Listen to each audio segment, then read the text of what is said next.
우리는 지난 시간에 예수님께서 예루살렘을 향해 출발하시는 모습을 보았습니다. 그때 이제 사마리아 그 마을로 먼저 사람을 보내어서 그곳에서 어떻게 유숙하든지 뭐 드시든지 이거 살라보기 위해서 사마리아에 먼저 사람을 보낸 내용을 살폈는데, 사마리아 사람들이 이제 예수님께서 가는 방향이 어디였죠? 예루살렘입니다. 그러니까 예루살렘으로 가신다는 딱 소식을 접하고 사마리아 땅을 통과하지 못하게 했다는 장면을 보았죠. 그때 지자들이 불을 내려서 확 막 태워버릴까 라고 이런 말들을 했고, 그다음 주님이 이제 그들을 이제 야단치시면서 결국 직선길 사마리아 땅을 가지 않고 돌아서 길을 가셨다는 내용을 우리가 살폈습니다. 오늘 본문은 그 다른 길로 향하여 가실 때에 그 다른 길에서 만난 세 사람을 우리에게 소개를 해주고 있습니다. 그런데 이 세 사람과의 만남을 통해서 예수님은 예수님을 따르는 자들이 마땅히 갖추어야 할 자세, 그러니까 참된 제자로서 어떠한 자세를 갖추어야 되는가, 또 성도로서 어떠한 자세를 갖추어야 되는가에 대한 말씀을 우리에게 해 주시고 있다 하겠습니다. 첫 번째 사람은 스스로 예수님께 찾아온 사람이에요. 7절에 보니까 이렇게 말씀하죠. 길 가실 때에 어떤 사람이 여짜오되 어디로 가시든지 나는 따르리이다. 스스로 찾아와서 하는 말이 내가 주님을 따르겠습니다 라고 말합니다. 누가는 여기서 어떤 사람이라고 표현하지만 마태는 이 사람을 서기관이라고 이렇게 표현하고 있습니다. 한 서기관이 나와 예수께 아뢰되 선생님이 어디로 가시든지 저는 따르겠습니다. 누가는 어떤 사람, 마태는 서기관. 그러니까 서기관은 결국 유대인들의 지도자급에 해당하는 그런 사람입니다. 예수님에게 어찌 보면 그가 예수를 따르게 되면 힘이 되어줄, 오늘 같으면 뭐 군수나 뭐 도지사나 이런 사람이 교회 와서 내가 성도가 되겠습니다, 예수 믿겠습니다 하면 얼마나 어깨에 뽕이 올라갑니까? 뭐 그런 상황이죠. 그런데 이런 이제 자발적으로 예수님께 따르겠다고 찾아왔는데 어찌 보면 참 기쁜 일일 수도 있겠지만, 손대로 환영할 수 있는 일이겠지만, 예수님은 또 전혀 우리의 예상과 다른 그런 말씀을 하시는 장면을 58절에서 볼 수가 있습니다.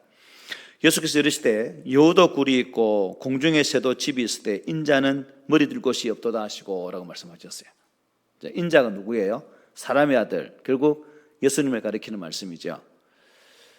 인자라는 이 단어, 예수님께서 스스로를 지칭할 때 쓴다는데 사복음서에 보면 이 인자라는 단어가 참 많이 나옵니다. 거의 뭐 90회 정도 많이 나오죠. 그만큼 당신 자신을 사람의 아들로 이렇게 많이 표현했다는 겁니다. 대표적인 구절이 누가복음 19장 10절이죠. 인자에 온 것은 잃어버린 자를 찾아 구원하려 함이라고 말씀하고 계십니다. 이것은 예수님께서 스스로 인간의 몸을 입고 오셨음을 또 강조하기 위한 표현이라 하겠습니다. 그러나 이 단어 속에는 이미 메시아에 대한 예표로서의 의미도 담겨 있다고 보면 될 것 같습니다. 그리고 중의적, 중복적 표현이죠. 다니엘서 7장 13절, 14절 이렇게 말씀해요. 내가 또 밤 환상 중에 보니 인자 같은 이가 하늘 구름을 타고 와서 옛적부터 항상 계신 이에게 나아가 그 앞으로 인도되매 그에게 권세와 영광과 나라를 주고 모든 백성과 나라들과 다른 언어를 말하는 모든 자들이 그를 섬기게 하였으니 그의 권세는 소멸되지 아니하는 영원한 권세요 그의 나라는 멸망하지 아니할 것이니라고 다니엘서를 통해서 말씀한 바 있습니다. 다니엘은 환상 중에서 앞으로 오실 메시아가 바로 인자의 모습으로 오게 될 것이다 라고 예언했다는 거죠. 즉 예수님은 자신이 사람의 몸을 입고 온 사람의 아들, 즉 그 의미적 사람의 아들인 동시에 메시아의 힘을 이렇게 표현을 해주고 있다는 겁니다. 그래서 다니엘이 환상 중에 본 바로 그 메시아가 결국 누구라는 거예요? 인자, 예수를 가리킨다라고 볼 수가 있죠. 예수님 대답은 단순한 비유적 표현이 아닙니다. 지금 예수님께서 겪고 계시는 현실이죠. 정말 예수님이 예루살렘으로 가는 그 여정은 참 그야말로 나그네, 집도 없는, 기갈 곳도 없는 그런 여정의 순간이라 할 수 있죠. 오늘 당장 먹고 자유의 곳도 없는 그런 상황입니다. 그래서 이렇게 직접적으로 지설적으로 말씀하실 필요가 참 그래도 있었을까? 그냥 내가 스님 따르겠습니다라고 찾아왔으면 그 사람에게 내가 나를 따라다니면 좀 힘들고 좀 어려운데 그래도 어렵다고 따라다니다 보면 또 좋은 때가 올 거야 라고 뭐 이런 식으로 같이 갔으면 얼마 좋을까요? 저 같으면 누가 교회 다녀보겠습니다 오면 그렇게 하겠구만. 주님은 그렇게 말씀하지 않았어요. 그럼에도 이렇게 말씀하신 것은 예수님이 결국 무엇을 보았을까요? 이 서기관의 마음, 속마음을 이미 다 읽으셨다는 거죠. 내가 선생님을 따르겠습니다라고 말했던 그 서기관의 속내를 하나님이신 메시아이신 예수님은 이미 파악을 하고 계셨다라고 볼 수 있는 장면이죠. 그는 평소 예수님께서 갈릴리 지역에서 행한 놀라운 기적과 말씀들을 여러분 보았을까 안 보았을까? 보았겠죠. 보았기도 했을 거 아마 들리는 소문으로도 아마 많이 들었을 거예요. 보통 사람은 할 수 없는 놀라운 말씀과 그러한 기적을 일으키는 것을 보고는 예수님에게 어느 정도 마음이 열린 그런 상황이었을 것입니다. 마음 같았으면 주님의 제자가 되고 싶은 그런 마음도 있었겠죠. 그런데 이 좁은 갈릴리 지역에서 서기관이 예수를 따른다 모양새가 어떨 것 같아요, 여러분? 좀 서기관이라는 종교 지도자라는 위치에서는 목수의 아들을 따른다. 그 촌동네 나사렛에서 온 그 목수의 아들을 이 그림이 별로 안 좋다는 거죠. 여기까지는 아마 머뭇거리며 지낸 것 같습니다. 우리가 예수님을 찾아온 밤중에 니고데모도 그죠? 네 재산 다 팔아서 남에게 나눠주라 했을 때 근심하며 재산이 많음으로 근심하며 갔다고 말씀하지 않아요. 그런데 어느 날 예수님이 이제 예루살렘으로 간다는 소문을 듣게 됩니다. 갈릴리에서 쭉 내려와가지고 예루살렘으로 간다는 소식. 예루살렘은 이스라엘 백성들의 마음의 고향이고 성전이 있는 곳입니다. 그리고 정치적인 중앙 무대이기도 합니다. 그리고 모든 사람이 선망하는 장소이기도 하죠. 근데 서기관 입장에서는 예수가 예루살렘을 간다. 그러면 그 예루살렘에서의 그의 입지를 생각해 보면서 예루살렘에서 만약 예수가 어떠한 입지를 완전히 차지하고 어느 한 자리를 차지한다면 내게도 국물이 튀겠네? 라는 그런 생각을 했을까요? 안 했을까요? 충분히 하실 수도 있습니다. 앞으로 예루살렘에서 형성되어질 예수에 대한 파워, 그분의 권력이 어떻게 진행될지 이 서기관은 잔머리를 열심히 굴린 것 같습니다. 그래서 예수께 나와서 저도 선생님을 따라가겠습니다 라고 아마 말을 하지 않았을까라고 생각해 볼 수 있는 거죠. 예수님은 이 사람의 속마음을 꿰뚫어 보았기 때문에 이 사람이 진리를 따는 사람이 아니라 뭐예요?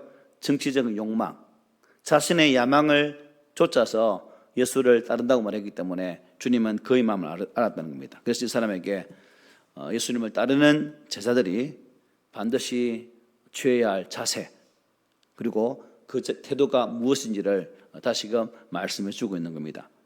그러니까 세상적인 가치들을 내려놓을 수 있는지를 물어본 거죠. 야, 그렇다면 지금 내가 누리고 있는 모든 것을 내려놓고 나를 따를 수 있니? 라고 물으신 것 같다는 거죠. 여러분 같으면 누리고 있는 위치, 지위 그리고 어느 정도 등망이 있는 그 자리 그것을 버려두고 예수를 따르기가 쉽겠습니까? 어렵겠습니까? 어렵겠죠. 그래서 아마 이 부분이 우리에게 또 교훈으로 다가오지 않을까. 앞서 예수님은 제자들에게 이미 제자의 자세가 무엇인지를 가르친 바 있습니다. 9장 23절이었죠. 아무든지 나를 따르려거든 자기를 부인하고 날마다 제 십자가를 지고 나를 따를 것이니라. 자기를 부인하라. 너의 삶의 모습과 모든 것을 다 부인하라는 거죠. 그리고 네 몫이 된 십자가를 지고라는 겁니다. 네가 지어야 할 십자가를 지라는 겁니다. 우리는 우리의 신앙의 동기를 잘 살펴봐야 됩니다. 내가 무엇 때문에 예수를 믿는지, 내가 무엇 때문에 신앙생활을 하는지 그 동기가 무엇인지를 한번 살펴봐야 된다는 거죠. 물론 세상에서 안식을 누리고 복을 받고 살고 싶은 마음은 누구나 있죠. 그죠? 누구나 있습니다. 자, 그러한 동기가 이미 우리에게도 있었어요. 예수 믿으면 잘 살게 될까? 예수 믿으면 좀 편안할까? 예수 믿으면 새끼들이 좀 잘 풀릴까? 뭐 이런 기대가 있지 않았나요, 여러분? 있었죠? 다 있습니다. 그리고 그러한 동기가 신앙의 출발점이 되었던 분도 아마 교회는 많을 거예요, 아마. 예수 처음 믿을 때. 그러나 예수님을 알아가면 알아갈수록 그러한 동기를 넘어설 수 있는 그 믿음이 우리가 있어야 된다는 거죠. 처음에는 좀 예수에 따르는 태도가 주께서 원하시는 방향이 아니었지만 예수를 알아가고 배워가고 그분의 말씀을 익혀가는 가운데에 내 출발점은 비록 그러한 상황이었지만 지금은 주의 거룩한 말씀 앞에 끼어진 자로서 주님의 십자가를 지고 나를 부인하는 그런 삶을 사는 것이 진실로 참 신앙의 길인 것이구나 하는 사실을 우리가 깨달아야 된다는 것입니다.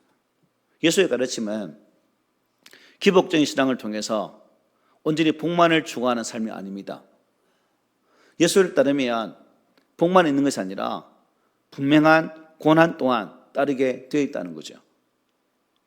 그런 측면에서 우리가 잘못된 신앙의식을 가진다면, 신앙의 동기의식을 가진다면 우리의 신앙생활 자체는 힘들 수밖에 없다는 겁니다. 고통이죠. 봉사하는 것도 힘들고 예배드리는 것도 힘들고 다 힘든 거예요. 그러므로 우리의 신앙의 동기가 발라야 되고 그 신앙의 동기가 오직 예수께 집중되어져야 된다는 사실을 이 말씀을 통해서 깨닫게 되는 거죠. 문제는 신앙을 세상적인 가치를 얻는 수단으로 볼 것인가, 아니면 또 기복적인 모습으로 살아갈 것인가, 아니면 진실로 말씀의 길을 따를 것인가. 이러한 선택 속에서 우리의 신앙은 올곧게 나아가는 그러한 모습이 될 것입니다. 우리 예수님은 산상수훈에서 이렇게 말씀하셨죠. 마태복음 6장 31절 33절입니다. 그러므로 염려하여 이르기를 무엇을 먹을까, 무엇을 마실까, 무엇을 입을까 하지 말라. 이는 다 이방인들이 구하는 것이라. 너희 하늘 아버지께서 이 모든 것이 너희에게 있어야 할 줄을 아시느니라. 그런즉 너희는 먼저 그의 나라와 의를 구하라. 그리하면 이 모든 것을 너희에게 더하시리라고 말씀하셨습니다. 예수님은 우리의 필요를 너무나도 잘 아시는 분이세요. 그러나 그것을 염려하고 그것을 구하는 수준의 신앙에 머물러서는 안 된다는 것입니다.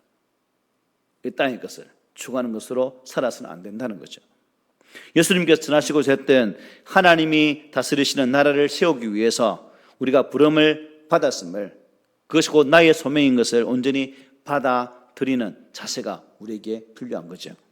그 소명을 감당하시며 살 때 진정한 제자가 되는 것이고 참된 성도로 온전히 세움받아갈 수 있다는 사실입니다. 그러므로 오늘 우리들도 예수님을 찾아와서 따르겠다고 말했던 이 사람의 기산적인 신앙이 아니라 우리의 첫 신앙의 동기가 이 사람처럼 그러한 욕심이 있을지라도 이제는 더욱 예수 그리스도 안에서 바른 신앙의 그러한 가치관을 가지고 살아갈 수 있는 그러한 우리 모두가 되시기를 바랍니다. 이제 두 번째 사람이 있습니다. 두 번째 사람은 예수님께 불렀어요. 예수님께 부르습니다. 59절에 이렇게 말씀해요. 또 다른 사람에게 나를 따르라 하시니 그가 이르되 나로 먼저 가서 내 아버지를 장사하게 허락하옵소서라고 말을 하게 됩니다. 자, 주님께서 나를 따라와 라고 부르시자 이 사람은 나로 먼저 가서 내 아버지를 장사하게 허락해 주십시오 라고 조건을 내걸게 됩니다.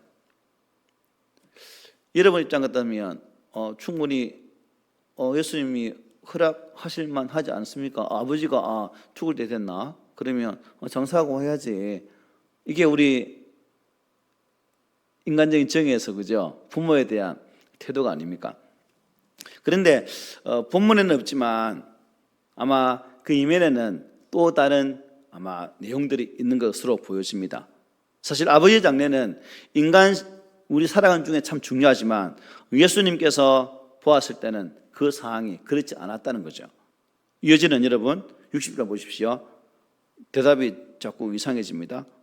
우리 함께 읽어봅시다. 시작. 이르시되 죽은 자들로 자기의 죽은 자들을 장사하게 하고 너는 가서 하나님의 나라를 전파하라. 네. 죽은 자들로 자기의 죽은 자들을 장사하게 하고 너는 가서 하나님의 나라를 전파하라. 이 말 들었던 나를 따라오너라 라고 말 들었던 이 사람의 마음 기분이 어땠을까요, 여러분? 아버지 장사 지내려고 하는데 죽은 자들은 맡기고 나를 따르라. 좀 황당하지 않았겠어요? 와, 예수님도 아버지도 없나? 뭐 이런 상황 아니겠습니까? 여러분, 이 대화를 쭉 보면 이 사람의 아버지가 지금 당장 돌아가셔서 장사를 지내야 한다는 뜻은 아닙니다. 그렇다면 지금 예수님이 가시는 길에서 여러분, 지금 급박한 상황인데 예수를 만나려고 길에 나왔겠어요? 아버지가 응 하는데 나왔겠어요, 여러분? 아니라는 거죠. 이 자리에 나왔다는 것은, 예수님이 가시는 그 길 현장에 이 사람이 나왔다는 것은 아직까지는 그런 다급한 위급한 상황이 아니다라는 전제가 우리가 볼 수 있는 부분이죠. 그래서 아직 아버지가 살아계신데 언제 일인지는 모르겠지만, 앞으로 언제 돌아가실지 모르겠지만, 결국 아버지 돌아가시면 다 일 처리하고 네, 따라갈게요 라고 말하고 있는 부분이거든요. 결국 이것은 무슨 의미일까요? 핑계죠. 주님의 따르라 하시는 그 말씀 앞에 따르지 않기 위한 자신의 방패의 마귀로 고백했던 그러한 핑계에 지나지 않는다는 것입니다. 우리도 교회 섬기면서 교회 일 맡기면 핑계가 얼마나 많습니까? 우리게 연말 11월 달 되면 제가 9월 달부터 작업 들어가거든요. 그러면 전화를 걸면 온갖 소리 다 합니다. 뭐해서 안 되고, 뭐해서 안 되고, 뭐해서 안 되고, 뭐해서 안 되고. 전부 안 된대요. 그럼 저는 또 안 된다고, 안 된다고 그냥 둡니까? 그냥 억지로 시키지. 예수님이 이렇게 말합니다. 죽은 자들로 자기의 죽은 자들을 장사하게 하고 너는 가서 하나님의 나라를 전파하라. 이것은 무슨 의미냐면, 내 우선순위를 바르게 하라는 거죠. 바르게. 내 우선순위를 사람에 두지 말고 나 주님께 두라는 의미가 담겨 있다는 거죠. 우리의 신앙생활 속에서 이 우선순위가 바르게 정립되지 않으면 주님을 올바로 따를 수 없는 결과를 낳을 수밖에 없는 거죠. 나의 잘못된 우선순위는 결국 우리의 신앙을 잘못된 길로 이끌 수밖에 없다는 것입니다. 이 아버지의 장례는 주님을 알지 못하는 다른 형제들이 할 수도 있다는 거죠. 충분히 할 수 있는 거죠. 그렇게 두라는 겁니다. 그래서 여기 오늘 보니까 투스 네크로스라고 해요. 죽은 자, 즉 뭐냐면 영적으로 죽어 있는 자들은 영적으로 죽어 있는 자에게 맡기고 너는 나를 따르는 의미입니다. 너는 예수님이 누구인지 깨달았기 때문에 하나님 나라를 전파하는 그 소명이 네 삶의 우선순위가 되어서야 된다라고 지금 말씀하고 있는 거예요. 여러분, 우리의 신앙의 견고함은 우선순위에서 나타나게 되어 있습니다. 내 신앙이 흔들리는 신앙인가 아니면 단단한 신앙인가의 결정은 나의 신앙의 첫 번째 무엇이 놓여 있는가에 따라서 달라진다는 거예요. 나의 삶 우선순위가 세상일, 나의 가정일, 어떤 모든 일들을 두고 제일 뒤에 남는 시간을 주를 따르는 시간을 삼는다면 그분은 10중 8구 흔들리는 신앙의 삶을 살 수밖에 없습니다. 방향성이 틀릴 수밖에 없는 것이고 또한 온전한 신앙 고백이 되지 않을 수밖에 없다는 거죠. 그러나 이 말씀 속에서 우리는 우리의 삶의 첫 순위에 예수를 두라는 의미죠. 예배도 마찬가지죠. 내 시간 다 쓰고 남는 시간을 예배드린다. 그럼 예배드릴 사람 누가 있겠습니까? 안 그래요, 여러분? 다 바쁘지? 안 바쁜 사람 어디 있어요? 다 바쁘지? 그러니까 우선순위가 잘못되어 있으면 우리의 신앙은 불신앙으로 나아갈 수밖에 없다는 거예요. 어떤 이들은 지금 공부해야 된다니까, 좋은 대학 가야 되니까 꼭 우리 교회 자녀들 보면 부모들 그렇게 만들어요. 고3 되면 아예 교회 안 나와. 이게 뭐 그렇게 따라하는 길인지 모르겠지만, 근데 우리 은지는 고3이라도 주일 예배 드리는 거 얼마나 예뻐요. 이게 잘못된 순서가 되면 그렇다는 거죠. 또 돈 버는 거 우선되면, 내가 하는 일 우선되면 예배는 뒷전입니다. 이게 참 우리의 아픔이기도 하고 또 우리의 기도 제목이기도 합니다. 우선순위에서 밀리면 결국 우리의 신앙은 바르게 설 수 없습니다. 예배도 모든 부분도 다 그렇죠. 시간 나면 예배 잘 드릴게요. 시간 나면 여러분 우리 애 시집 갔지만 또 늙으면 손님 본다고 또 시간 다 해야겠죠. 이래 죽을 때까지 시간 없어요. 그냥 우선순위는 한 개도 없어요. 그래서 사도 바울은 그래서 뭐라 말했습니까? 우리 함께 읽어보겠습니다. 시작. 보라, 지금은 은혜 받을 때만한 때요. 보라, 지금은 구원의 날이로다. 지금 은혜 받, 지금. 내일 모레가 아니고 내 죽을 때가 아니라 지금 현재 이 시간. 이게 중요하다는 거죠. 또 물질에도 마찬가지죠. 물질도 그죠. 우선순위 있어야 됩니다.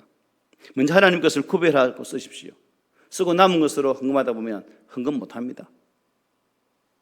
뭐 옛날에 우리 11조 한다고 딱 떼어놨더만 도둑놈이 그 11조 다 들어간 적도 있지만 어쨌든 그렇게 우선순위를 두라는 거죠. 습관이 중요합니다. 구약시대 여러분 하나님 제사할 때 하나님께 드려야 할 그 예물 어떻게 했을까요? 흠 없는 것으로 드리라고 말씀하지 않았습니까? 레위기 22장 19절 20절 이렇게 분명히 말씀하고 있죠. 기쁘게 받으심이 되도록 소나 양이나 염소의 흠 없는 수컷으로 드릴지니 흠 있는 것은 무엇이나 너희가 드리지 말 것은 그것이 기쁘게 받으심이 되지 못할 것임이니라. 하나님께서 보실 때 여러분 우리 인간의 이 땅에 있는 것이 모든 건 흠이 있죠. 그죠? 흠 없는 게 어디 있겠습니까? 그런데 중요한 것은 비록 흠이 있을지라도 그 흠 있는 것들 중에서 보다 더 온전한 것으로 하나님께 드리려고 찾고 찾는 마음으로 예배를 드린다면 하나님은 그 흠 있는 것일지라도 우리의 예물을 기쁘게 받으신다는 거죠. 이런 자세가 중요하다는 겁니다. 중요한 것은 하나님 앞에 흠이 있음에도 흠 없는 제물을 정성껏 드리고자 하는 그 마음의 자세, 이것이 오늘 우리에게 회복되어져야 할 또한 신앙의 한 요소이기도 합니다. 오늘날 우리의 모습을 한번 돌아보십시오. 흠없는 예배자가 어디 흠없는 예배자 있을까요? 다 흠이 있죠, 그죠? 우리가 아무리 준비하고 노력한다 한들 흠없는 온전한 물질을 드릴 수 없지요. 그러나 우리가 하나님 앞에서 준비된 몸, 준비된 물질, 준비된 마음으로 정성을 다할 때 하나님은 온전한 예배로 기쁘게 받아주시는 거죠. 이게 은혜라는 겁니다. 하나님 은혜라는 거죠.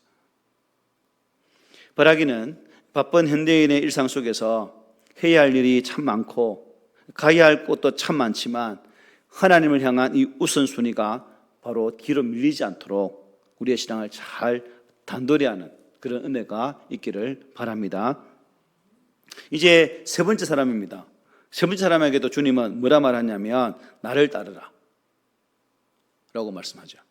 또 다른 사람이 이르되 주여 내가 주를 따르겠나이다마는 나로 먼저 내 가족을 작별하게 하소서.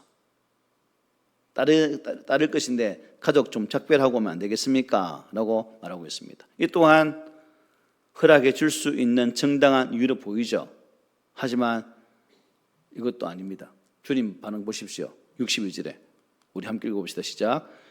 예수께서 이르시되 손에 쟁기를 잡고 뒤를 돌아보는 자는 하나님의 나라에 합당하지 아니하리라 하시니라. 아멘.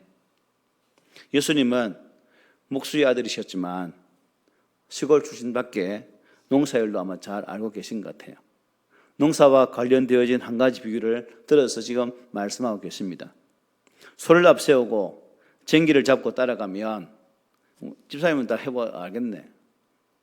뒤로 돌아보면 안 된다는 거죠. 그러면 뒤로 돌아보면 때문에 빼뚤빼뚤 바른 길이 안 나오죠. 골이 바르게 안 잡히잖아요. 중심이 무너져서 골이 흩어지게 되어 있습니다. 속아가는 방향을 조정해가면서 이라 저라 하면서 그죠? 이렇게 몰고 가야죠. 예수님은 이 사람의 태도에서 세상에 대한 미련을 버리지 못한 것을 지금 보고 있는 거예요. 세상에 대한 미련 때문에. 예수님이 제자고 뒤집은 마음이 있어요. 그런데 이 사람은 세상에 대한 미련이 남아있는 사람이다.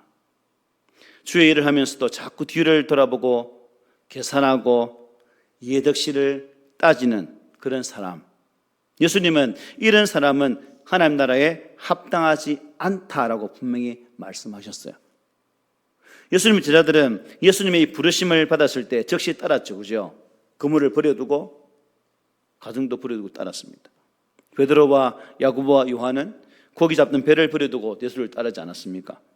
뒤를 돌아보고 계산하고 정리하고 자수할 것 없이 바로 따랐습니다. 주님 부르시면 당장 따르는 것, 이것이 제자가 성도가 가져야 할 자세입니다. 지금 예수 믿는 삶으로 인해서 혹 우리의 삶의 자리에서 가족이나 또 친구들이나 사회 속에서 단절될 수는 있습니다. 저는 이제 고등학교 하이에 동창회는 그건 다 끊어진 상태니까 단절되지만 또 다른 친구가 연결되잖아요. 그죠? 예. 하나님은 우리를 구원하시기 위해서 누굴 보내주셨습니까? 독생 예수 그리스도를 보내주셨습니다. 우리 주님의 이 놀라우신 은혜는 후회하심이 없습니다. 그래서 로마서 11장 29절에 이렇게 말씀했죠. 우리 함께 읽습니다. 시작. 하나님의 은사와 부르심에는 후회하심이 없느니라. 아멘. 하나님이 나를 부르심에 후회함이 없다. 바로 여러분을 한 명 한 명 부르신 것도 후회하신다고요? 아니요. 후회하지 않는다고 말씀합니다. 하나님도 우리를 위해서 하신 희생과 사랑에 후회하심이 없다고 말씀하고 있는데 우리가 이 주의 일을 하면서 후회한다면 얼마나 여러분 부끄러운 일이 되겠습니까? 손에 쟁기를 잡은 사람이 뒤를 돌아보지 말아야 합니다. 주의 뒤를 따르는 사람은 오늘 우리 안에 분명한 방향성으로 나갈 수 있는 그러한 자세가 필요합니다. 그래서 디모데후서 4장 7절 8절 우리 함께 읽고 마치도록 하겠습니다. 시작. 나는 선한 싸움을 싸우고 나의 달려갈 길을 마치고 믿음을 지켰으니 이제후로는 나를 위하여 의의 멸관이 예비되었으므로 주곧 의로우신 재판장이 그날에 내게 주실 것이며 내게만 아니라 주의 나타나심을 사모하는 모든 자에게도니라. 아멘. 여러분 제자의 길은 결코 넓은 길도 아닙니다. 좁고 협착한 길입니다. 또한 누구나가 즐겨가는 길이 아니고 소외된 길이기도 합니다. 하지만 우리는 예수 그리스도 안에서 구원받은 자였고 또한 우리가 부름받은 자라면 이 좁은 길이라 할지라도 우리의 신앙의 삶이 이 길로 온전히 나아가는 그러한 자세로 서가야 되지 않겠습니까? 주님은 우리에게 부르십니다. 얘들아 나를 따라오너라. 이 주님의 부르심을 듣고 즉시 응답하고 이 생각 저 생각 이 계산 저 계산으로 우리의 우선순위가 흩어지지 않도록 오직 십자가 예수를 바라보고 주님의 은혜의 도를 따라갈 수 있는 그러한 믿음이 바로 우리들의 믿음이 되기를 오늘 말씀으로 부탁을 드립니다. 아멘.